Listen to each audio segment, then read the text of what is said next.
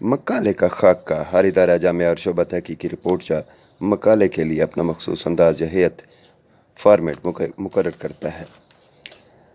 دنیا میں تحقیقی خاکوں کا مشترک اصولی نمونہ کچھ اس طرح سے ہے۔ تعارف: نمبر 1 تمہید مقاصد، 2 مسئلہ، 3 بیان مسئلہ، 4 مفروضے، 5 عناصر، 6 تخلیق کار کی تحدید اور حدود کار، 5 اصطلاحات کی توضیح، 6 ابواب بندی کی منطق، 7 خلاصہ۔ متعلقہ ادب یا سابقہ تحقیقات کا جائزہ لینا۔ نمبر 1 نظریہ، 2 تحقیق، 3 خلاصہ۔ تحقیقی ڈیزائن: نمبر 1 عمومی طریقہ، نمبر 2 خصوصی طریقہ، نمبر 3 تحقیق وسعت، 4 آلات کاری، 5 نمونے کا مطالعہ، 6 کوائف کا استعمال اور 7 خلاصہ۔ 4 متن، کوائف یا مواد، ابواب بندی، حاصلات، نتائج، سفارشات، تتمہ، تعلیقات اور ضمیمہ، کتابیات یا اشاریہ۔